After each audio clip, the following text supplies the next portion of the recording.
Buenos días y también bendiciones para los que van a ver este video. Nos gustaría tenerles aquí también. Tomen asiento. Antes de proceder con el mensaje, quiero que vean en su boletín, en la parte de atrás, tenemos un texto del apóstol Pablo a Timoteo que dice: lo que has oído de mí ante muchos testigos, esto encarga a hombres fieles que sean idóneos para enseñar también a otros. Y yo diría a otras. Segunda de Timoteo 2:2. El propósito de esa página es que usted, cuando escuche el mensaje, tome alguna nota ahí. Ahí está la estructura del sermón.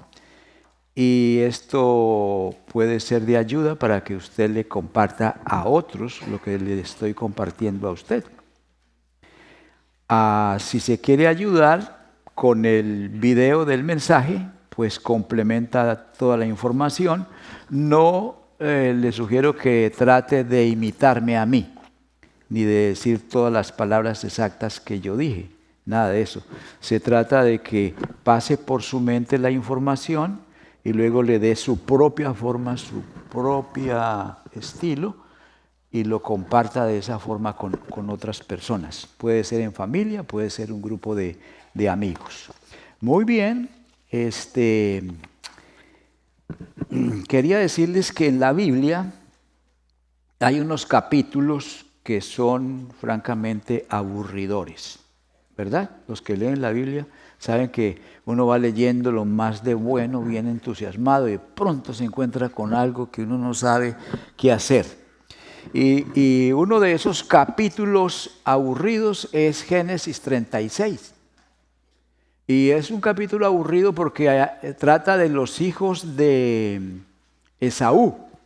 Y entonces fueron los hijos fulano y fulano, y luego acá agarra a cada uno de esos hijos y habla de los hijos de este y de este y de este y del otro, y luego agarra a los otros y así se va.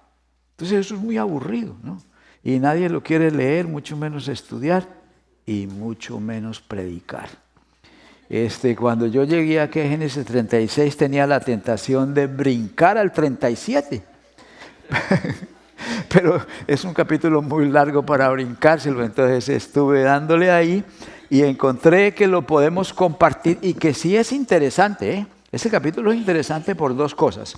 Primero, es toda la historia de los descendientes de Esaú. Ellos formaron un pueblo que se llama Edom, y sucede que para los historiadores, los que estudian todos los pueblos antiguos, no tienen más información sobre los edomitas que Génesis 36.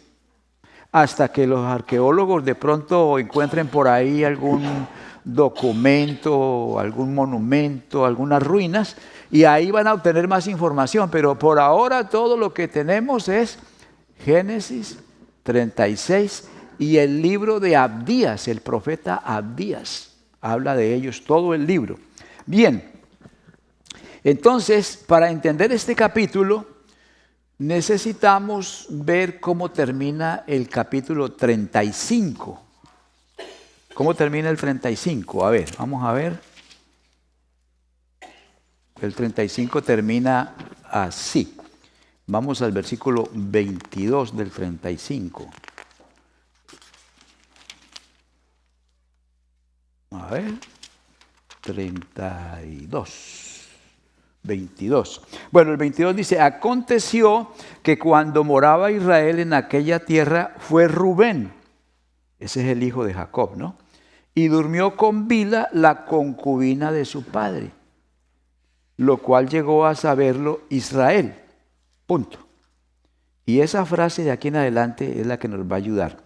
Ahora bien, los hijos de Israel fueron, y ahí entonces dice 12, y los hijos de Lea, y los hijos de Raquel, y los hijos de ¿quién? De Bila y de Sila, 4 mujeres. Entonces mira ahí cómo lo tenemos. En síntesis, el capítulo 35 nos presenta este cuadro. Jacob con Lea tuvo 6 hijos y una hija, Dina. ¿Se acuerdan que la violaron y hubo un conflicto tremendo? Con Raquel, esas 2 son las esposas oficiales. Con Raquel tuvo 2 hijos, José y Benjamín. Aunque están ahí a la izquierda, José y Benjamín son los últimos hijos que tuvo Jacob. Son los menores. Porque antes de ellos nacieron Dan y Neptalí, hijos de Bilha. ¿Y quién es Bilha? Bilha era la sierva de Raquel. Lo que pasa es que como Raquel no tenía hijas o hijos y quería tener, entonces le entrega a su sierva a Jacob para tener hijos a través de Bilha. Y ahí nacen Dan y Neptalí. Entonces Lea dice, sí, tú le entregaste tu sierva a Raquel para tener hijos también con ella, pues yo le voy a entregar mi sierva, y le entrega a Zilpa. Y con Zilpa tiene a Gad y a Aser. Si suma todo, son 12 hijos. Ahora, en el capítulo 36, el capítulo aburrido, va a hacer lo mismo con Esaú. Acuérdense que Esaú y Jacob son gemelos.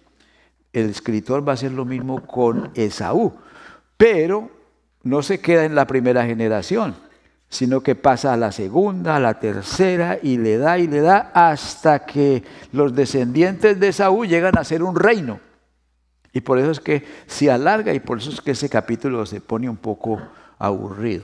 Pero lo vamos a tratar por medio de una pregunta. La pregunta es, ¿qué observamos en este capítulo? Póngase esa pregunta entre ceja y ceja. Y entonces comenzamos. Vamos a hacer como una vista a vuelo de pájaro. Y la información que van a recibir está interesante. Muy bien, lo observamos en este capítulo, en primer lugar, es que Esaú es Edom. Esaú es Edom. Mire el versículo 1, 36:1. Estas son las generaciones de Esaú, el cual es Edom. Entonces nos está diciendo que Esaú es lo mismo que Edom. Pero vamos a saltar al versículo 8. Y el versículo 8 dice, y Esaú habitó en el monte de Seir. Punto y coma. Esaú es Edom.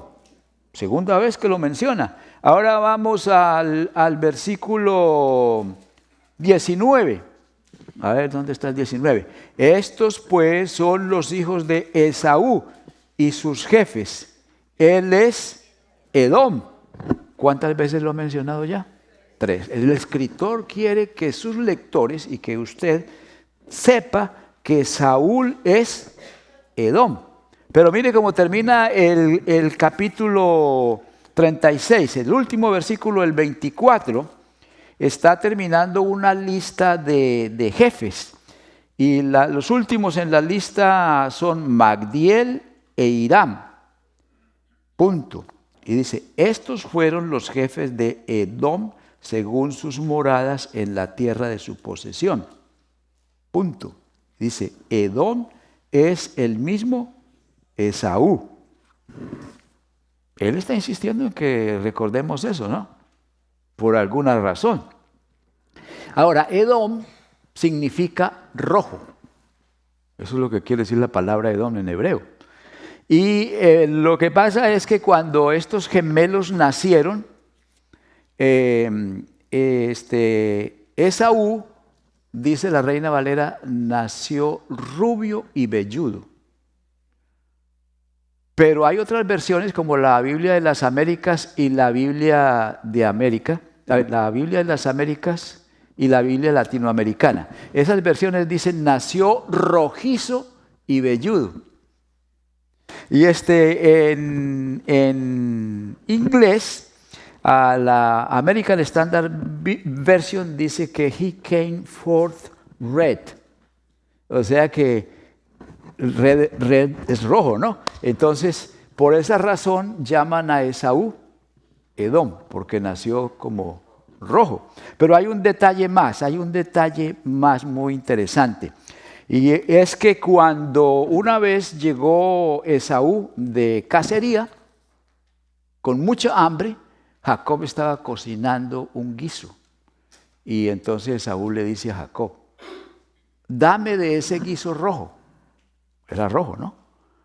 Y bueno, si Jacob le da del guiso rojo, no hubiera pasado nada. Pero ¿qué sucedió? Que Jacob le dice, te lo vendo por tu primogenitura. Hagamos un negocio aquí. Y tenía tanta hambre Esaú que le vendió la primogenitura por ese guiso rojo. Y Jacob le dijo, júramelo. Y se lo juró. Entonces hicieron un negocio ahí. Y por esa razón es que a Esaú lo llaman Edom, que significa rojo. Quedó claro eso, ¿verdad? Es una cosa interesante. ¿Qué más notamos en este capítulo? Notamos que Esaú se casó con cananeas. Así dice ahí, ¿verdad? Saúl se casó con cananeas. ¿Qué quiere decir? Que a la edad de 40 años, Saúl fue a buscar esposas y se consiguió dos cananeas. Eso lo tenemos ahí en el versículo 2 y 3 del 36. Volvemos. Verso 2 dice, Esaú tomó sus mujeres de las hijas de Canaán. ¿Cómo se llamaban ellas? Ada, hija de Elón, no de Ilón, sino de Elón, Eteo. Y a Olivama, hija de Aná, hija de Sibeón, Ebeo. Dos mujeres cananeas. Se está mezclando. Y Dios lo había llamado a Abraham para formar un pueblo aparte para bendecir a las naciones. Y Esaú, como que no le importa ese llamamiento. Y se está mezclando con los cananeos. Dos mujeres cananeas. Más tarde, cuando Esaú ve que su papá Isaac llama a Jacob, su hermano gemelo, y le dice que no se case con cananeas, que vaya a Padán Aram y busque esposa dentro del mismo clan de ellos, visite a su tío Labán y se case con una hija de él, para mantener esa pureza en esa etnia. Y entonces Esaú oye y va y se casa con una hija de Ismael. ¿De quién es hijo Ismael? De Abraham.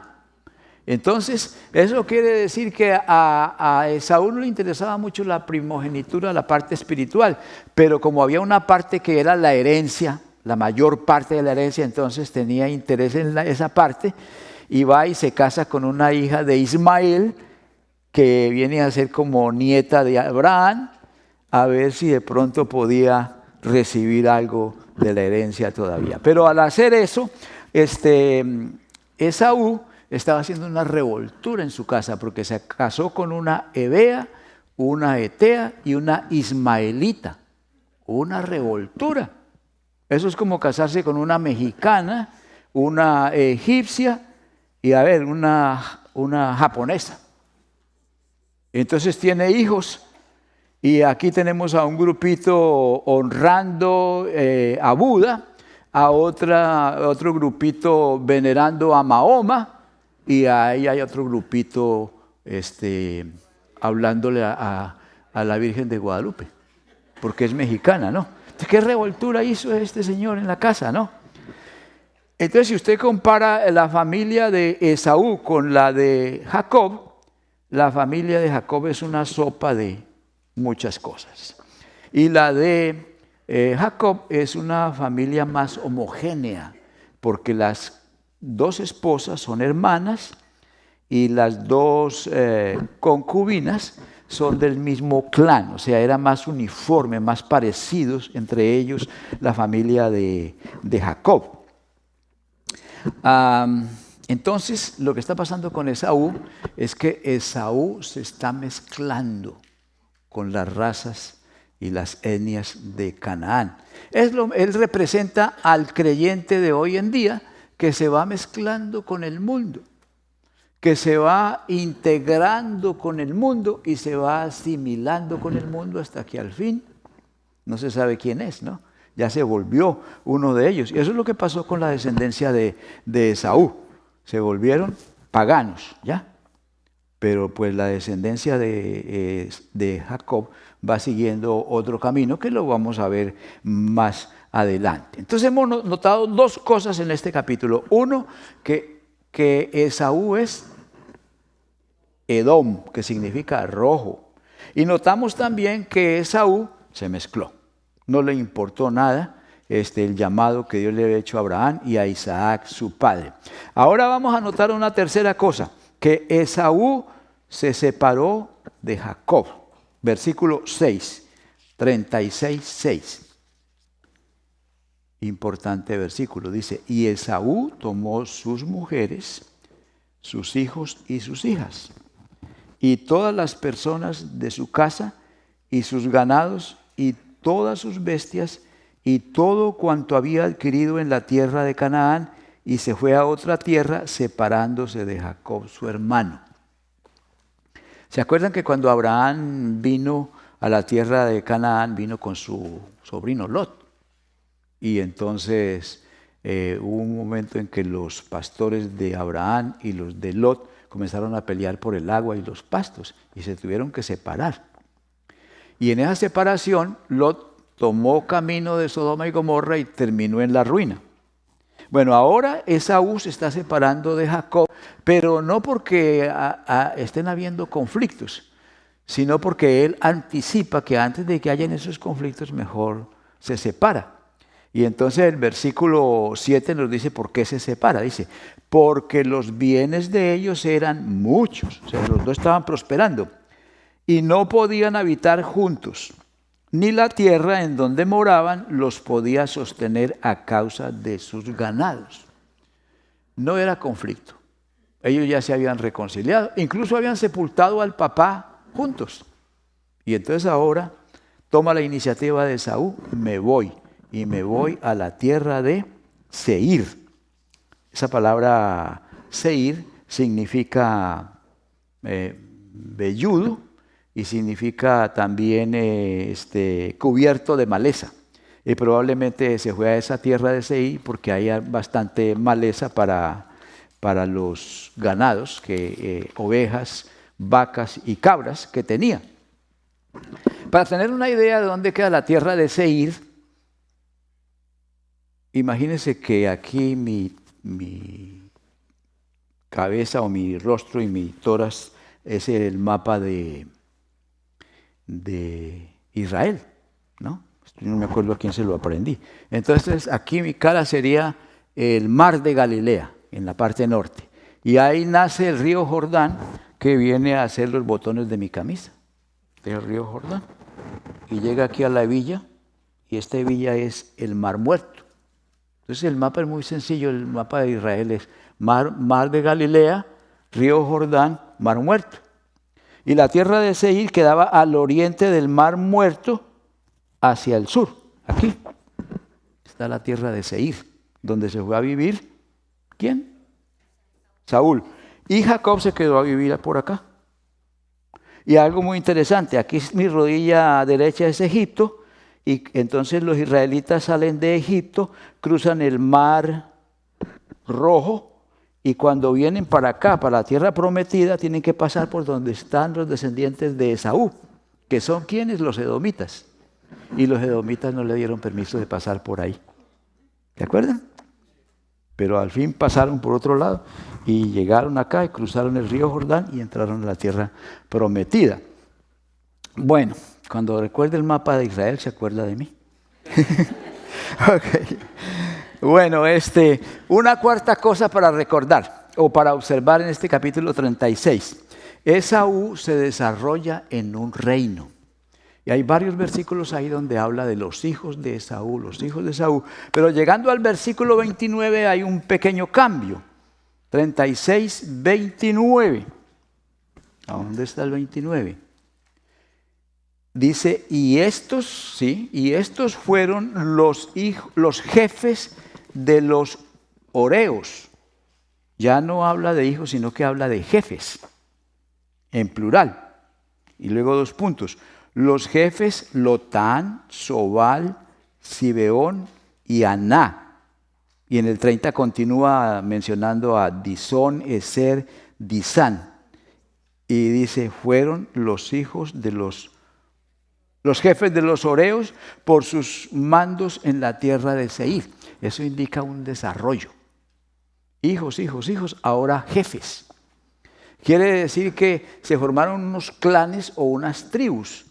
Y en un clan ya la relación familiar no es muy importante. Cada uno es su familia y es muy importante. Este es mi hermano, este es mi primo. Pero formamos un clan, entonces ahí la relación familiar ya pierde importancia a nivel de clan y de tribu. Es importante, pero pierde. Y a ver el versículo 31 lo que dice. El versículo 31 dice, Bela, hijo de Beor, reinó. Entonces Bela ya no es un jefe, es un rey. Reinó en Edom y el nombre de la ciudad fue Dinaba. Y continúa diciendo que murió Bela y reinó en su lugar Joab, hijo de Zera. Ya no es allí en el reino, déjeme aclarar esto, en el reino ya la relación familiar ya no importa. ¿Y qué es un reino? Pues un lugar donde hay un rey, hablan el mismo idioma, tienen la misma religión y viven en un territorio. Ese es un reino.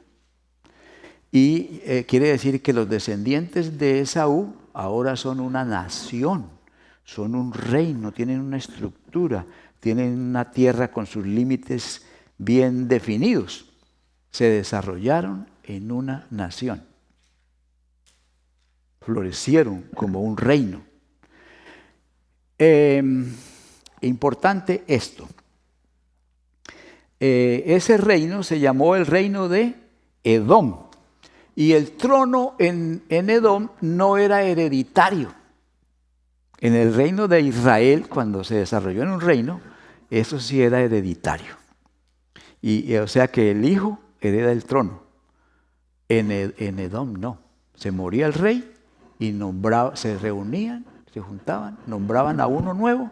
Y por eso, si usted lee bien el capítulo, va a encontrar que cada rey reinaba en una ciudad diferente. Pero hay una cosa interesante en Génesis 48. Génesis 48. Perdón, 49. El versículo 10. No lo tengo en el PowerPoint, pero miren lo que dice Jacob en el lecho de su muerte. Póngale cuidado. Está orando por cada uno de los 12 hijos. Una oración larga, ¿no? Y en esa oración él profetiza sobre el futuro de cada uno de los hijos y sus descendientes. Y miren lo que dice el versículo 10. No será quitado el cetro de Judá. ¿Qué es el cetro? El cetro es esa varita de oro, embellecida, adornada primorosamente que el rey tiene en su mano. Símbolo de que es el rey, ¿no? El que tiene toda la autoridad, todos los poderes en su mano. Dice, no será quitado el cetro de Judá, ni el legislador de entre sus pies. Algunas versiones, en vez de decir legislador, hablan de la vara de gobierno de entre sus pies. Y la vara de gobierno quiere decir que tenía poder ejecutivo, legislativo y judicial. Los tres en una sola persona. Estamos en el 10, ¿no? Ni el legislador de entre sus pies hasta que venga Silo. Algunas versiones dicen hasta que venga a quien le pertenece ese cetro y esa vara. ¿Quién será? Jesús, ¿no? Entonces la profecía de Jacob aquí es que de sus hijos, los descendientes de Judá, ahí siempre va a haber un heredero de David, un descendiente de David, hasta que venga Silo o hasta que venga Cristo. En el reino de Esaú no era así. No había heredad. Cada vez que un rey moría, nombraban a otro de otro clan o de otra tribu. Y así fueron dando la vuelta. Creo que son como 8 reyes. Ahora, en el reino de Israel había un heredero, pero hubo usurpadores. Hubo quien se metía, aunque no era de esa dinastía de Judá. El último de los usurpadores, ¿sabe quién fue? Herodes el Grande. Y Herodes el Grande era idumeo. O sea que era descendiente ¿de quién? De Esaú. ¿No le parece interesante a usted que un descendiente de Esaú es Herodes? ¿Y qué hizo Herodes?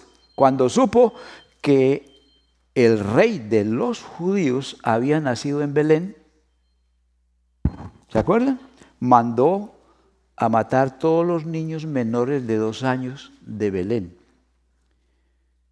Un antagonismo entre los descendientes de Esaú y los descendientes de Jacob. Muy interesante. ¿Dónde comienza ese antagonismo? ¿Se acuerdan cuando Rebeca era estéril y su esposo Isaac oró a Dios y ella quedó embarazada de gemelos? Y dice que la lucha entre los gemelos era tal que ella estaba angustiada y decía, no, yo me quiero morir. Y fue a hablar con Dios, a consultar a Jehová, y Jehová le dijo, 2 naciones luchan dentro de ti. Y el mayor servirá al menor. Entonces ese antagonismo comienza en el vientre de Rebeca. Pero ¿realmente comenzó ahí? No. En el hogar de Abraham hubo también un conflicto ahí entre Isaac e Ismael. Y si nos vamos hasta el Génesis capítulo 3, encontramos que hay un conflicto ahí entre Caín y Abel. Y más atrás tenemos en el jardín del Edén que entra la serpiente. Entonces lo que la Biblia nos está mostrando es que hay un conflicto a través de toda la historia entre el bien y el mal. ¿Ya? Ahora, ¿cómo se portaron los edomitas con los descendientes de Jacob o los israelitas y judíos? Es interesantísimo. Ya les dije que cuando venían de Egipto, los edomitas no los dejaron pasar para que fueran a la tierra prometida. Y en el año 586 a.C., los judíos fueron invadidos por los babilonios. Vino Nabucodonosor, invadió el reino de Judea, destruyó Jerusalén. ¿Sabe qué hicieron los edomitas? Vinieron y se escondieron en los caminos, y cuando venían los judíos huyendo de esa invasión, los atracaban, a las mujeres las violaban y les quitaban lo que tenían y los mataban. ¿Ah? Y entonces en el libro de Abdías, por aquí tengo unos versículos. El libro de Abdías es un libro de un capítulo. Son 2 páginas por cada lado. Y allí dice algo muy interesante. Mire. Por tu injuria a tu hermano Jacob te cubrirá vergüenza y serás cortado para siempre. Profecía de Abdías al reino de Edom. Y más adelante le dice, porque cercano está el día de Jehová, como tú hiciste, se hará ahora contigo. Tu recompensa se volverá sobre tu cabeza. Entonces, en estos días, muy interesante, el presidente Trump subió los aranceles, como los impuestos a las importaciones. Y entonces tiene una tabla donde están los países. Japón, tanto. El Reino Unido de Europa, tanto. Perdón, el Reino, ¿cómo se llama? La Unión Europea, tanto. Y así, Colombia, 10%. Israel, ¿sabe cuánto le pone a Israel? 17%. pero por ninguna parte aparecen los aranceles a Edom. ¿Qué pasó? No hay una bandera edomita en las Naciones Unidas. Cuando hay un campeonato, en Juegos Olímpicos, los edomitas no aparecen por ninguna parte. Desaparecieron de la historia. Desaparecieron. Israel, ahí está todavía, jugando un rol importantísimo en la historia y también en la geopolítica en este momento. Pero hay una cosa interesante también que tenemos que analizar, y es la siguiente. Mientras los israelitas estaban en Egipto esclavos, ¿se acuerdan? Que van a dar a Egipto y allá los esclavizan. Y el faraón manda que los varones israelitas sean tirados al río Nilo. O sea que están en peligro de desaparecer. Mientras eso está sucediendo con los descendientes de Jacob, ¿cómo van los descendientes de Esaú? Muy bien, ¿no? Muy bien. Y forman un reino. Y son poderosos. E influyentes en la geopolítica de ese tiempo. Y entonces uno dice, ¿por qué? Si los descendientes de Jacob son los herederos de las promesas a Abraham y a Isaac. Mire cómo están esclavos y están ahogando los recién nacidos en el Nilo. Y mire los descendientes del otro, ¿cómo van de bien? Y no es lo mismo que nos preguntamos nosotros también, ¿no? ¿Por qué yo que soy cristiano vivo así, sin papeles? Y mire el otro cómo se porta y cómo le va de bien. ¿O no pasa eso a veces? Eso pasa. Y también como iglesias. Hay iglesias que predican un evangelio adulterado y tienen unos templos, ¿no? Y tienen dinero de sobra. Y uno dice, ¿y por qué? Bueno, Dios sabe lo que hace. Dios tiene su plan. Porque hoy en día, ¿dónde están los edomitas? ¿Y dónde están los descendientes de Israel? ¿No? Ahí están, jugando su rol en la historia. Ahora, ¿qué pitos tocamos nosotros en todo esto? Argentinos, cubanos, colombianos, ecuatorianos, nicaragüenses. Aquí estamos nosotros, ¿verdad? Como formando una nación también, ¿no? Porque estamos en este mismo territorio, hablamos el mismo idioma y la mayoría en alguna manera somos cristianos.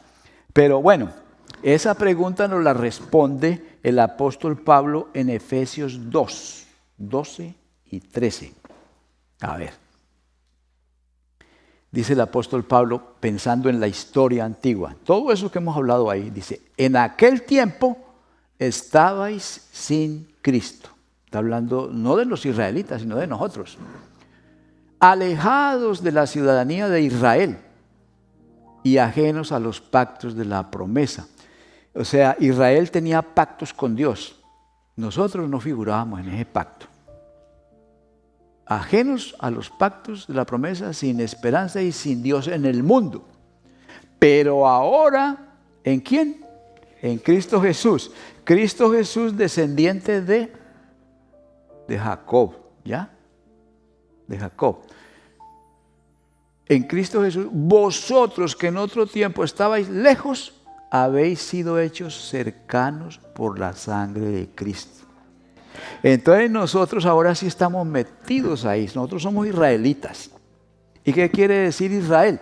Israel quiere decir el que lucha y vence. Los israelitas nos dieron la Biblia, nos dieron a Cristo y ellos han contribuido mucho al bienestar de la humanidad con descubrimientos y con inventos. ¿Qué nos han dado los edomitas? No han dado nada, nada. Pero Israel sí. Y nosotros somos israelitas en Cristo. Y les repito, Israel significa el que lucha y vence. O sea que nosotros somos luchadores y vencedores. Y no me voy a extender más en el mensaje esta mañana porque da como para hacer otro mensaje. Si usted va a Apocalipsis capítulo 2 y capítulo 3, encuentra las 7 iglesias de Asia Menor y hay un mensaje a cada una. Y en cada uno de esos mensajes hay una frase que dice: al que venciere, le daré. Y va a la otra iglesia y dice: al que venciere, le daré 7 veces. Entonces nosotros somos israelitas, espiritualmente hablando, somos los que luchan y vencemos. Amén. Gloria a Dios. ¿Se ponen de pie?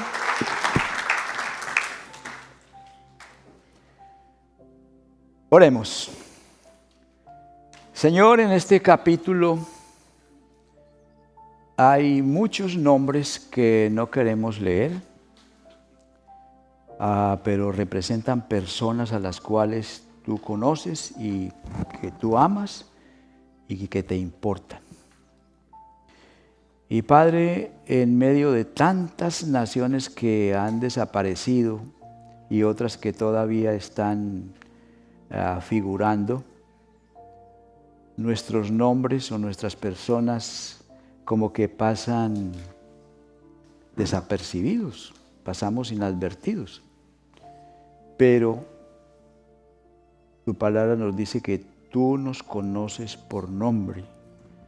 Y Jesucristo, tu Hijo, dice que aún nuestros cabellos están contados, que tú sí nos tienes en cuenta. Te damos gracias por formar parte de ese nuevo pueblo en Cristo Jesús, pueblo de luchadores y vencedores. Y te damos gracias por el privilegio de ser de bendición a las naciones. En el nombre de Cristo Jesús. Amén.